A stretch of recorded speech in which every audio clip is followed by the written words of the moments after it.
बिस्मिल्लाहिर्रहमानिर्रहीम। अस्सलाम वालेकुम डियर स्टूडेंट। आज जो हम डिस्कस करेंगे evolution of heart of vertebrates. अच्छा, वर्टिब्रेट्स में जो कॉमन पॉइंट्स हैं वो तो ये है कि जितने भी वर्टिब्रेट हैं they have close circulatory system. तो हमने लास्ट लेक्चर में डिस्कस किया था बहुत डिटेल से क्लोज और ओपन में क्या डिफरेंस है। अगर हम कंपोनेंट की बात करें तो जितने भी वर्टिब्रेट्स हैं सब में हार्ट होता है। हार्ट से ब्लड आर्टरीज में जाता है, ब्लड वेसल की टाइप। आर्टरीज से कैपिलरीज में यहाँ एक्सचेंज ऑफ मटेरियल होता है बिटवीन ब्लड एंड टिश्यू। और जो डीऑक्सीजनेटेड ब्लड है वो वेन्स में आता है और वेन से दोबारा हार्ट में चला जाता है। क्लियर? तो ये मेन कंपोनेंट आप कह सकते हैं ब्लड सर्कुलेटरी सिस्टम के हैं। तो वो जो सर्कुलेटिंग फ्लूइड मूव कर रहा है उसको हम क्या कहते हैं? ब्लड। अच्छा, जब हम एवोल्यूशन की बात करते हैं तो एवोल्यूशन में जो एक कॉमन कॉन्सेप्ट है कि एवोल्यूशन की जब भी बात की जाती है ऑर्गेनिज्म में सिंपल से कॉम्प्लेक्सिटी की तरफ डाइवर्सिटी आई है लाइफ में। कि पहले ऑर्गेनिज्म सिंपल थे, बाद में कॉम्प्लेक्स बन गए। सिंपल ऑर्गेनिज्म के पास स्ट्रक्चर भी क्या थे? सिंपल थे, और बाद में कॉम्प्लेक्सिटी आती गई है। और ये जो सिंपल से कॉम्प्लेक्सिटी की तरफ आना है ये हमें हार्ट में भी नज़र आता है। अगर हम एवोल्यूशन ऑफ वर्टिब्रेट्स की बात करें तो सबसे सिंपलेस्ट ऑर्गेनिज्म जो है वर्टिब्रेट में वो फिशेस हैं। फिर उसके बाद उससे कॉम्प्लेक्स एम्फीबियंस, उससे कॉम्प्लेक्स रेप्टाइल्स, और उससे कॉम्प्लेक्स बर्ड्स और मैमल्स हैं। तो इसी तरह स्ट्रक्चर के लिहाज से भी इसी तरह हमें डाइवर्सिटी नज़र आती है। अगर हम हार्ट की सिर्फ बात करें विद रेफरेंस टू एट्रियम और वेंट्रिकल, जो फिश का हार्ट है वो सिर्फ 2 चैम्बर्ड है कि इसमें एक एट्रियम होता है और एक वेंट्रिकल्स होते हैं। लेकिन जो एम्फीबियंस का हार्ट है इसमें थोड़ी सी ज़्यादा कॉम्प्लेक्सिटी कैसे आ गई कि इसमें 3 चैम्बर्ड है। ऐसे एक हमारे पास 2 एट्रियम और एक वेंट्रिकल्स। अब थोड़ी सी कॉम्प्लेक्सिटी आ गई। तो रेप्टाइल्स में जब हम बात करते हैं यहाँ थोड़ी और कॉम्प्लेक्सिटी आ गई कि यहाँ 2 एट्रिया है और हमारे पास वेंट्रिकल्स है। वेंट्रिकल्स में दरमियान में एक दीवार बनना शुरू हो गई है, लेकिन वो कंप्लीट दीवार नहीं है जिसे हम इंटर वेंट्रिकुलर सेप्टम भी कह सकते हैं। यानी आप ये समझ लें कि यहाँ 3.5 चैम्बर बन गए कि ये जो वेंट्रिकल्स हैं आधा डिवाइडेड हो गया, आधा डिवाइडेड नहीं हुआ। और कुछ रेप्टाइल्स ऐसे हैं जो एडवांस किस्म के जैसे क्रोकोडाइल वगैरह या मगरमच्छ वगैरह जिसको हम कहते हैं, उसमें ये जो दरमियान वाली दीवार है वो कंप्लीट है, जिसकी वजह से उसमें 4 चैम्बर बनी। यानी पहले 2 चैम्बर फिश के अंदर, एम्फीबियन में 3 चैम्बर, और यहाँ तकरीबन 4 चैम्बर बनने वाले हैं या बन चुके हैं। और जो बर्ड्स और मैमल्स हैं इनके अंदर जो हार्ट है वो 4 चैम्बर है। तो अगर आप देखें तो सिंपल से किसकी तरफ आए हैं? कॉम्प्लेक्सिटी की तरफ आ रही हैं। तो एवोल्यूशन भी ये कहती है कि एवोल्यूशन का जो नज़रिया है उसमें सबसे पहले एवोल्यूशन किसकी हुई है? फिश की हुई है, एम्फीबियंस की हुई, फिर रेप्टाइल्स की हुई, फिर बर्ड्स और मैमल्स की हुई है। तो इसी तरह हार्ट के अंदर भी एवोल्यूशन नज़र आ रही है। पहले सिंपल, लिटिल बिट कॉम्प्लेक्स, फिर उससे ज़्यादा कॉम्प्लेक्स, फिर सबसे ज़्यादा कॉम्प्लेक्स। क्लियर? तो अब इन सारे जो वर्टिब्रेट्स हैं इनमें किस तरह के सर्कुलेटरी सिस्टम और किस तरह के पार्ट्स मौजूद हैं, किस तरह के कुछ एडिशनल पार्ट्स भी मौजूद हैं, कुछ आप कह सकते हैं ये चैम्बर भी मौजूद हैं। तो इनको फिर हम 1 बाय 1 डिस्कस कर लेते हैं। आज सिर्फ हम 2 किस्म के वर्टिब्रेट में डिस्कस करेंगे, फिश और एम्फीबियंस में। अच्छा, हार्ट ऑफ फिशेज, अगर हम पार्ट्स की बात करें तो हार्ट ऑफ फिशेज छोटे छोटे पार्ट्स में डिवाइडेड है। एक पार्ट को हम साइनस विनोसिस कहते हैं, एक एट्रियम है, एक वेंट्रिकल्स है, और एक पार्ट है जिसको बल्बोसस आर्ट्रियोसस या कोनस आर्ट्रियोसस कहा जाता है। तो सबसे पहले जब हम इसमें सर्कुलेटरी सिस्टम की बात करेंगे तो साइनस विनोसिस वो कंपोनेंट है जो मुख्तलिफ किस्म की वेन से ब्लड को इकट्ठा करता है। ठीक है? यानी हार्ट का वो पार्ट जो बॉडी से डीऑक्सीजनेटेड ब्लड को इकट्ठा करेगा जिसमें ऑक्सीजन नहीं होगी। तो सबसे पहले हार्ट के जिस हिस्से में आएगी उसे हम क्या कहते हैं? Sinus venosus. अच्छा, फिर साइनस विनोसिस जब कॉन्ट्रैक्ट करता है तो ब्लड फिर चला जाता है एट्रियम में, या साइनस विनोसिस से ब्लड किस में चला जाता है? एट्रियम में। और जब एट्रियम कॉन्ट्रैक्ट करता है तो ब्लड किस में आ जाता है? वेंट्रिकल्स में।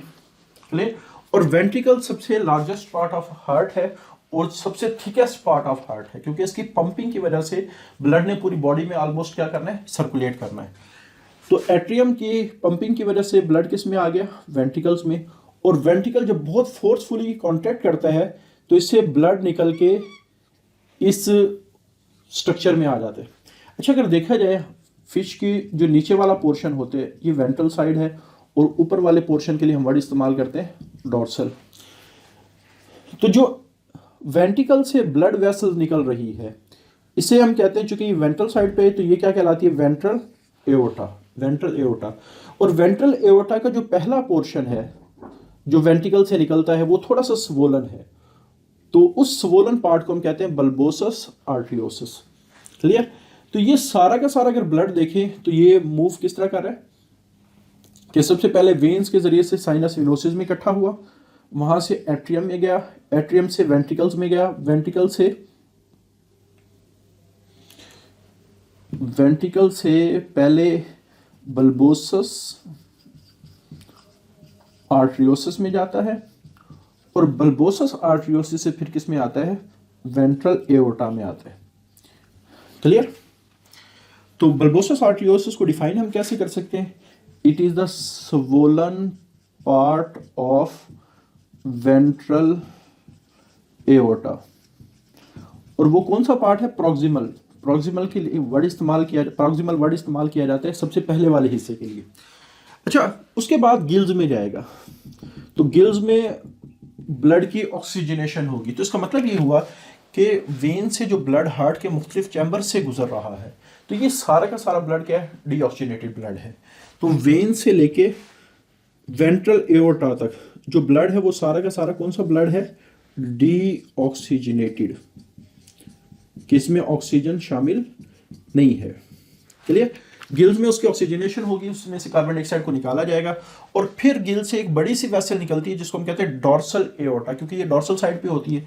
अब वो जो डॉर्सल एओर्टा है फिर आर्टरीज में डिवाइड होगी, ब्लड के मुख्तलिफ जो बॉडी के मुख्तलिफ हिस्से हैं वहाँ ब्लड जाएगा, और वो आर्टरीज फिर कैपिलरीज में डिवाइड होंगी, और कैपिलरीज से एक्सचेंज ऑफ मटेरियल होगा, ऑक्सीजन टिश्यू को दी जाएगी, कार्बन डाइऑक्साइड टिश्यू से ली जाएगी, और उसके बाद जो डीऑक्सीजनेटेड ब्लड कैपिलरीज में इकट्ठा होगा वो वेन्स के जरिए से बॉडी इकट्ठा करके किस में डाल देती है, साइनस वेनोसिस में डाल देती है। अगर देखा जाए कि यहाँ ब्लड सिर्फ एक ही डायरेक्शन में मूव कर रहा है, तो इस वजह से ब्लड का जो फिश का हार्ट है उसको हम क्या कहते हैं, सिंगल सर्किट, के यहाँ सिर्फ एक ही डायरेक्शन में ब्लड मूव कर रहा है, इसकी एक ही डायरेक्शन है, और हार्ट सिर्फ डीऑक्सीजनेटेड ब्लड को रिसीव करता है, हार्ट के अंदर ऑक्सीजनेटेड ब्लड नहीं आता। क्लियर।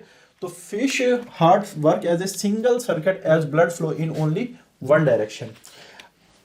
हार्ट के अंदर जो ब्लड मौजूद है वो कभी भी हार्ट के सेल्स को ना न्यूट्रिएंट प्रोवाइड करता है ना ऑक्सीजन प्रोवाइड करता है, यानी कोई भी चीज ब्लड जो हार्ट के सेल्स हैं वो उस ब्लड से नहीं ले सकते जो हार्ट के चैम्बर के अंदर मौजूद है।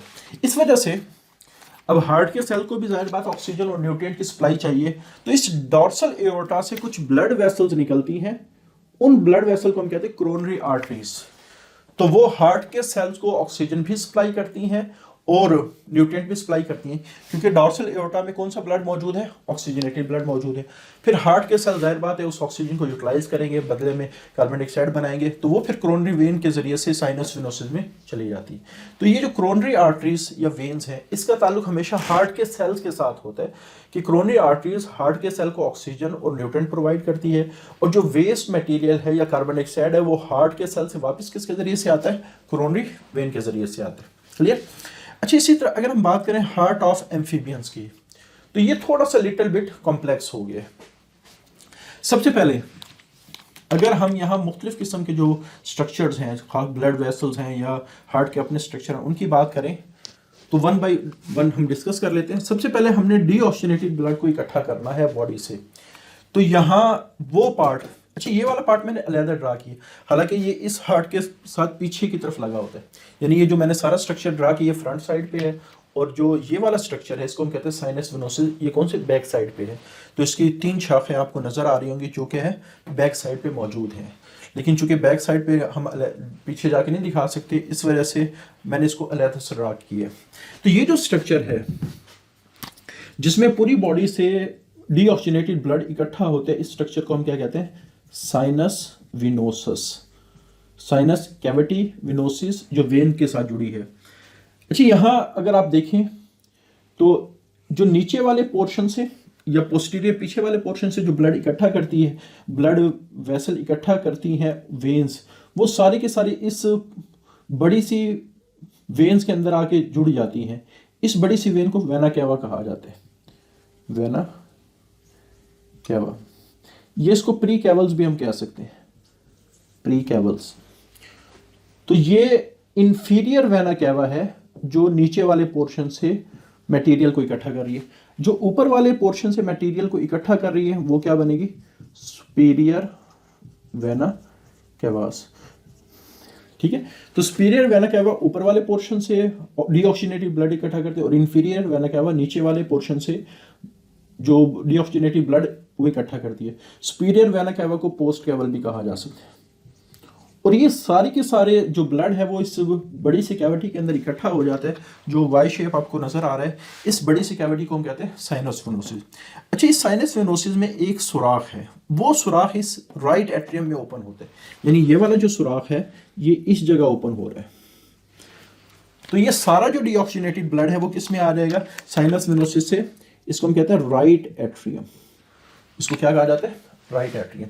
तो ये जो हमने, हालांकि मेरी अगर देखा जाए ये वाला जो पोर्शन है राइट एट्रियम, तो ये जो राइट एट्रियम है, ये मैं जो इस साइड पे खड़ा हूँ, मैंने आप लोगों के साथ जो इंटरेक्शन करना है, तो मेरी ये जो राइट साइड है, मैं अपने लिहाज से बात कर रहा हूँ कि ये राइट एट्रियम है। लेकिन आप लोग जो देख रहे हैं, आप लोगों के लिहाज से ये क्या बनेगा, लेफ्ट एट्रियम बनेगा। लेकिन मैं चूंकि अपने लिहाज से बात कर रहा हूँ, इस वजह से मैंने इसको राइट एट्रियम लिखा, और ये हमारे पास बनेगा लेफ्ट एट्रियम। क्लियर। तो ब्लड साइनस वेनोसिस से किस में आता है, राइट एट्रियम में आता है। क्लियर। तो यहां से डीऑक्सीजनेटेड ब्लड, और फिर राइट एट्रियम से जो ब्लड है वो फिर एक बड़े से चैम्बर में आ जाते हैं जिसको हम कहते हैं वेंट्रिकल। वेंट्रिकल। और जो लेफ्ट एट्रियम है ये पल्मोनरी आर्टरी के, पल्मोनरी वेन के साथ कनेक्टेड है, और ये ब्लड कहाँ से लेके आती है, लंग्स से। और इस लंग्स के अंदर आपको पता है ऑक्सीजनेशन हुई है, तो इस पल्मोनरी वेन के जरिए से ब्लड लेफ्ट एट्रियम में आ जाता है। तो जो लेफ्ट एट्रियम में ब्लड आएगा वो कौन सा होगा, ऑक्सीजनेटेड। यानी अब हमारे पास यहाँ दो किस्म के एट्रियम है, एक साइनस वेनोसिस से ब्लड रिसीव कर रहा है जो डीऑक्सीजनेटेड ब्लड है, एक इन पल्मोनरी वेन से ब्लड को रिसीव कर रहा है जो कहाँ से आ रही है, लंग्स की तरफ से आ रही है, ये ऑक्सीजनेटेड है। और ये भी ओपन होता है जिस बड़े स्ट्रक्चर में, वो वेंट्रिकल्स। अब ये वेंट्रिकल्स चूंकि यहाँ कॉमन है, इस वजह से complete mixing of oxygenated and deoxygenated blood हो जाती है, यानी मुकम्मल तौर पे मिक्सिंग हो जाती है। यहाँ से कोई बैरियर या सेपरेटर मौजूद नहीं है। और ये जो मिक्स्ड ब्लड है, फिर ये इस स्वोलन पार्ट के अंदर, ये जो स्वोलन पार्ट है, इस स्वोलन पार्ट के अंदर आ जाता है। वेंट्रिकल जब कॉन्ट्रैक्ट करता है तो इसमें, इस स्वोलन पार्ट को हम कहते हैं ट्रंकस आर्टरियोसस। और ट्रंकस आर्टरियोसिस से फिर एक बड़ी सी एओर्टा निकलती है जो आगे तीन पोर्शन में डिवाइड हो जाती है। एक पोर्शन को हम कहते हैं पल्मोक्यूटेनियस। पल्मो, ये इसका ताल्लुक लंग्स के साथ है, इसका ताल्लुक लंग्स के साथ। क्यूटेनियस स्किन को कहा जाता है, क्योंकि जो फ्रॉग वगैरह होते हैं इनमें स्किन लंग्स के जरिए, जो रेस्पिरेशन है वो लंग्स के जरिए से भी हो रही होती है और स्किन के जरिए से भी हो रही होती है। तो ये जो ब्लड यहाँ से जाएगा वो फर्दर ऑक्सीजन लेने के लिए, फर्दर ज़्यादा से ज़्यादा ऑक्सीजन लेने के लिए मूव करेगा, लंग्स की तरफ जाएगा, स्किन की तरफ जाएगा। अच्छा, उसके बाद ये जो अगली है ये सिस्टेमिक आर्च कहलाती है, जो बॉडी के ज़्यादातर हिस्सों को, अब ये वाली जो सिस्टेमिक आर्च है वो नीचे आके ऐसे एक हार्ट शेप स्ट्रक्चर बना देती है, ऐसे हार्ट शेप स्ट्रक्चर बना देती है, और फिर नीचे जाके मुख्तलिफ किस्म के ब्रांचेज में तकसीम होती है और बॉडी के तमाम पार्ट्स को ब्लड चला जाता है। और ये वाली जो दो हैं ये आप कह सकते हैं कैरोटिड कहलाती हैं, जो हेड रीजन को ब्लड सप्लाई करती हैं, न्यूट्रिएंट और ऑक्सीजन सप्लाई करती हैं। तो ट्रंकस आर्टरियोसिस से जो एओर्टा निकली है वो तीन पोर्शन में डिवाइड होगी, तीन पेयर्स में डिवाइड होगी। एक पेयर लंग्स और स्किन की तरफ चला जाता है, एक पेयर बॉडी के जो ज़्यादातर पोर्शन है, जो नीचे वाले पोर्शन है उन तक जाता है, और एक पेयर हेड रीजन की तरफ आता है जिसको हम क्या कहते हैं, कैरोटिड। तो पल्मोक्यूटेनियस वो पोर्शन है जिसने ऑक्सीजन लेने के लिए जाना है, सिस्टेमिक और कैरोटिड वो पोर्शन है जिसने बॉडी के ज़्यादातर हिस्सों को ऑक्सीजन और कैरोटिड जो हेड रीजन है उसको सप्लाई करनी है। तो अगर हम डायरेक्शन की बात करें तो जो वीना कैवा चाहे वो इंफीरियर है सुपीरियर है, वो ब्लड को कलेक्ट करती है और किस में डाल देती है, साइनस वेनोसिस में डाल देती है।